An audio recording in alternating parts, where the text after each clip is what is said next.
Jujur saya paling grogi di sini, di acara ini karena ada yang nonton salah satu guru saya, Pak Armala. Aku padamu, Pak Armala. Pokoknya tadi keren banget sih Pak Armala, saya sempat nonton walaupun di udah 10 menit terakhir ya. Bahkan Lume Colors juga kemungkinan besar antara tahun ini atau tahun depan akan didampingi oleh Human Plus. Oke. Oke. Maklum ya, saya jarang sekali mau tampil secara live. Karena kalau biasanya kan nongolnya di TikTok, kalau nggak di YouTube atau di Instagram. Jadi kalau tampil secara langsung gini, terus ini rame banget, jujur sedikit-sedikit grogi. Oke, langsung aja ya. Jadi saya akan membawakan materi perjalanan gimana dari kita menjadi reseller hingga sampai akhirnya menjadi brand owner. Suara saya cukup jelas ya? Oke. Siapa di sini yang jualan online? Angkat tangan. Yang jualan online? Dikit banget ya? Di sini nggak ada yang jualan online? Yang nggak mau angkat tangan, angkat tangan. Oke, yang jualan online banyak ya? Banyak ya? Atau di sini sebenarnya cuma datang ingin nonton Judika? Oke, pertanyaan selanjutnya. Siapa di sini yang jualan online-nya masih jualan produk brand orang lain? Angkat tangan. Wih, oke, mantap. Masih banyak ya. Oke, sekarang pertanyaan selanjutnya. Siapa di sini yang sudah menjual produk brand sendiri? Angkat tangan. Gak ada, gak ada. Oh, oke, satu. Masa cuma satu? Dua. Berapa orang? Tiga. Wah, banyak nih, banyak ya. Ada lah ya, 20 orang nih kayaknya sekeliling kalau saya lihat. Ini saya muntah-muntah terjatuh lagi. Oke. Oke, lanjut. Nah, sekarang siapa yang belum pernah jualan brand orang lain terus langsung bikin brand sendiri? Ada? Serius? Wah, gila. Ada lagi nggak? Jadi belum pernah jualan brand orang lain, belum pernah jadi dropshipper, langsung bikin brand sendiri. Siapa? Ada lagi? 2 orang. Ada lagi? Oke, selebihnya adalah penonton Judika. Nah, buat yang belum pernah jualan brand orang lain dan langsung bikin brand sendiri, gokil sih, itu wow, Anda luar biasa. Oke, pertanyaan selanjutnya nih. Ini saya nanyanya lebih resiko mana sih jualan brand orang lain atau jualan brand sendiri? Lebih resiko mana? Oke, yang bilang jualan brand orang lain angkat tangan. Lebih resiko jualan brand orang lain angkat tangan. Jualan brand orang lain resiko, oke, 1, 2, oke. Berarti kok kayaknya lebih dikit ya, oke coba. Yang jualan brand sendiri angkat tangan, yang bilang lebih resiko jualan brand sendiri. Nah, ternyata lebih banyak yang bilang lebih resiko jualan brand sendiri. Kenapa itu? Ya iyalah, stoknya di kita juga kan. Kalau misalnya jualan brand orang lain, stoknya masih di mereka, nggak usah pusing, stok mati dan lain-lain. Ya, tapi itu tergantung lagi ya. Nah, pertanyaannya lagi nih, dari tadi saya nanya mulu ya. Lebih profit mana? Jualan brand orang lain, ini saya kasih contohnya kayak boba sifutang kalau nggak salah. Atau jualan brand sendiri, lebih profit mana? Yang bilang jualan brand orang lain, angkat tangan. Lebih profit jualan brand orang lain, angkat tangan. Oke, 1, 2, 3, 4, 5, 6.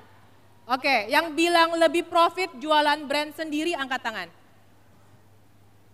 Oke, ini pun jawabannya tergantung. Misalnya nih, Mungkin kalau yang kenal saya tahu banget saya itu pecinta teh kotak. Seandainya tahu-tahu saya bikin teh katak. Terus saya cari reseller. Kalian lebih milih jualan teh kotak atau teh katak? Atau anggaplah saya nggak pakai reseller, nggak pakai agent. Terus saya jualan nih, jualan teh katak. Saya taruh lah di website saya atau di e-commerce saya kan. Terus saya juga pajangkan teh kotak. Menurut kalian yang lebih laku teh kotak apa teh katak? Meskipun anggaplah teh kotak harganya 4.000, teh kotak 4.000, teh katak 3.500. Menurut kalian lebih laku yang mana? Teh kotak. Menurut kalian kenapa sih bisa lebih laku? Udah terkenal? Nah oke, jadi benar-benar tergantung dan ini yang akan menentukan juga kalau kalian jadi dropshipper akan lebih tertarik mana ke supplier, mungkin yang suppliernya teh kotak nih. Mau nggak jadi dropshipper saya atau jadi stokis? Tapi untungnya 1.000 perak, contoh ya ini contoh doang. Terus ada lagi supplier lain, mau nggak jualan teh katak? Untungnya 2.000 perak loh, 2 kali lipat dari kompetitor sebelah. Kalian lebih pilih jualan teh kotak apa teh katak? Oke, kalau saya sih kalau dikasih pilihan kayak gitu saya jual dua-duanya. Ya nanti akan saya jelasin kenapa jual dua-duanya. Ya itu adalah yang disebut dengan yang namanya ada produk penetrasi. Ini penetrasi dalam arti produk buat jualan ya, bukan tanda kutip ya. Produk tumbal lah kalau kita sebutnya untuk mendatangkan traffic. Ada lagi juga disubsidi dengan produk-produk yang memang marginnya oke. Oke, lanjut dulu. Oke.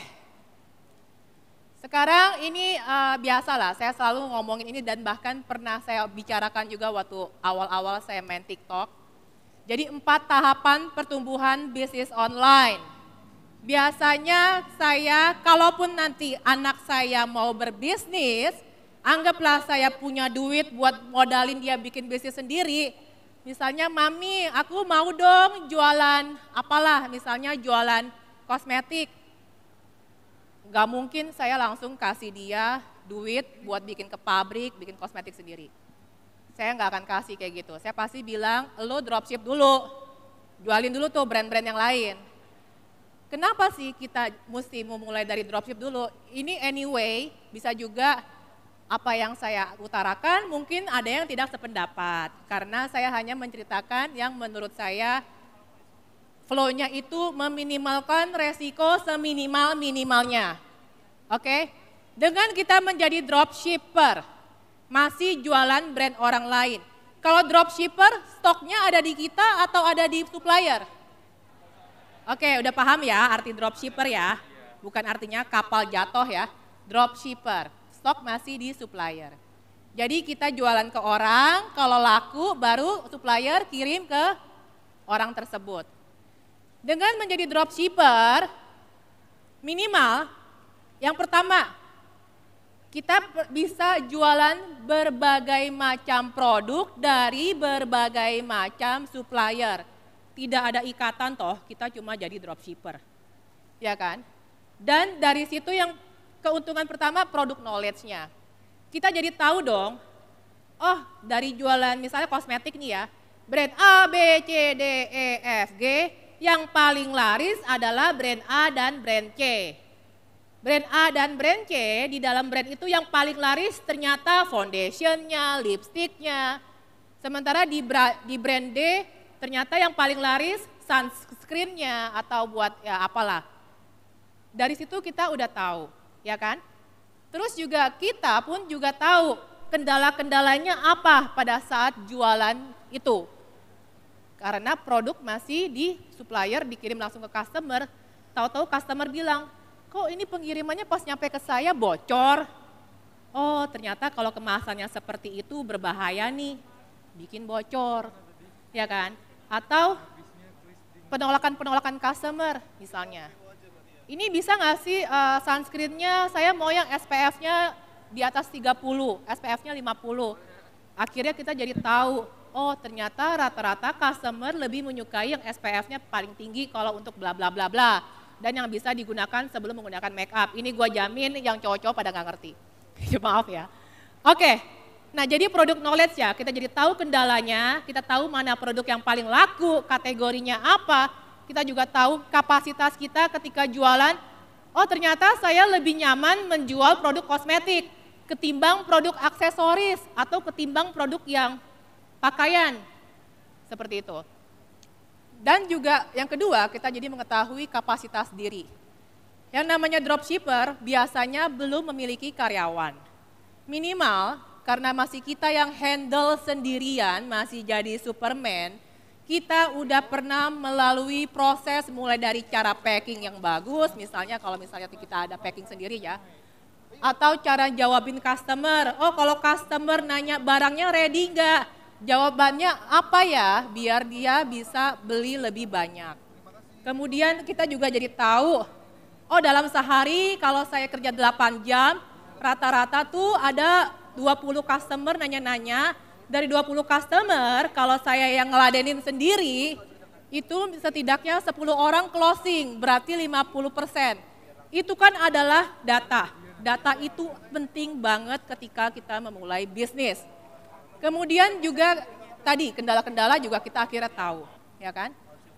Terus juga database, ya. Biasakan, rajinlah mencatat. Dari dulu waktu saya masih menjadi dropshipper, saya itu rajin banget nyatet di Excel atau di buku dulu ya, sampai saya pindahkan ke Microsoft Excel. Saya catat mulai dari tanggal dia beli, nama dia, kotaknya dia di mana, belinya apa, nominalnya berapa. Ya. Gunanya buat apa sih? Gunanya itu untuk kita menyapa ulang retargeting. Ya, bisnis yang bagus itu minimal omset kalian itu 30% datang dari existing customer yang repeat beli lagi. Jadi kalau saya udah punya data nih, oh si customer A ini pernah beli foundation bedak ya, foundation di 2 bulan lalu. Foundation saya kan harusnya 4 bulan tuh habis kalau dia pakai setiap hari. Berarti nanti di bulan keempat boleh dong saya tawarin lagi, kakak foundationnya gimana udah habis belum bla bla bla. Karena kakak existing customer, ya toh. Kalau kakak mau restock lagi saya kasih diskon misalnya 10%. Boleh-boleh aja dong, kita kan menyapa ulang. Atau dengan kita tahu dia pernah belanja foundation nih, terus kita ngeluncurin bedak, kita kan udah punya datanya. Ini orang pernah beli foundation tapi belum pernah beli bedak. Boleh dong minggu depannya kita tawarin, kakak kita lagi ada bedak nih bla bla bla bla bla bla. Itulah pentingnya data untuk retarget.